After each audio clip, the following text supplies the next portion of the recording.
ফুডপান্ডার পর্দাফাশ করল ইউটিউবার তৌহিদ আফ্রিদি। সে তার ফেসবুক পেজে কন্টেন্ট ক্রিয়েশনের মাধ্যমে দেখিয়ে দিল ফুডপান্ডায় কিভাবে ঘুমের ঔষধ পাওয়া যায়।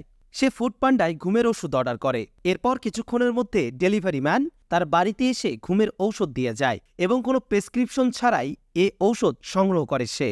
যেখানে বর্তমান সময়ে ঘুমের ঔষধ ক্রয় করতে গেলে ফার্মেসিতে অবশ্যই আপনাকে ডাক্তারের পরামর্শ কিংবা ডাক্তারের দেয়া প্রেসক্রিপশন দেখিয়ে ঘুমের ঔষধ ক্রয় করতে হয়। ডাক্তারের দেয়া প্রেসক্রিপশন ছাড়া কোনোভাবেই ফার্মেসি থেকে ঘুমের ঔষধ ক্রয় করতে পারবেন না কেউ। কোনো রকম ডাক্তারের প্রেসক্রিপশন ছাড়াই শুধুমাত্র অনলাইনে অর্ডারের মাধ্যমেই হোম ডেলিভারি পাওয়া যাচ্ছে জনপ্রিয় অ্যাপ ফুডপান্ডায়। সম্প্রতি ঘটে যাওয়া বিভিন্ন ঘটনায় অপরাধমূলক কর্মকাণ্ডে ঘুমের ওষুধের ব্যবহার সর্বোচ্চ পরিমাণে দেখা গিয়েছে। যেমন হত্যা, ধর্ষণ ও চুরির মতো বড় বড় অপরাধ সংগঠিত হওয়ার পেছনে মূল হাতিয়ার হিসেবে ব্যবহার করা হচ্ছে ঘুমের ওষুধ। এছাড়াও আত্মহত্যা এবং নেশাদ্রব্য হিসেবে এই ঘুমের ওষুধ সেবন করার একটি প্রবণতা দেখা যায় তরুণ প্রজন্মের মাঝে।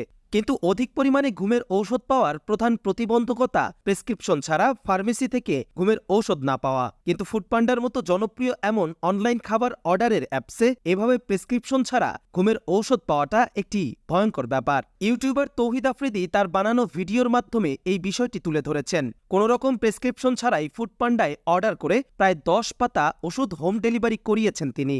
প্রেসক্রিপশন ছাড়া কিভাবে এই ঔষধ এলো এ বিষয়ে ডেলিভারি ম্যানকে জিজ্ঞাসা করলে সে জানায় এভাবে তারা ঔষধ দিতে পারে, এতে কোনো ধরনের বাধ্যবাধকতা কিংবা নিষেধাজ্ঞা নেই। দর্শক, এভাবে ঘুমের ওষুধের মতো ভয়াবহ জিনিস অনলাইন অ্যাপসে পাওয়ায় নানা ধরনের অপরাধ প্রবণতা বাড়ার আশঙ্কা করছে সাধারণ মানুষ।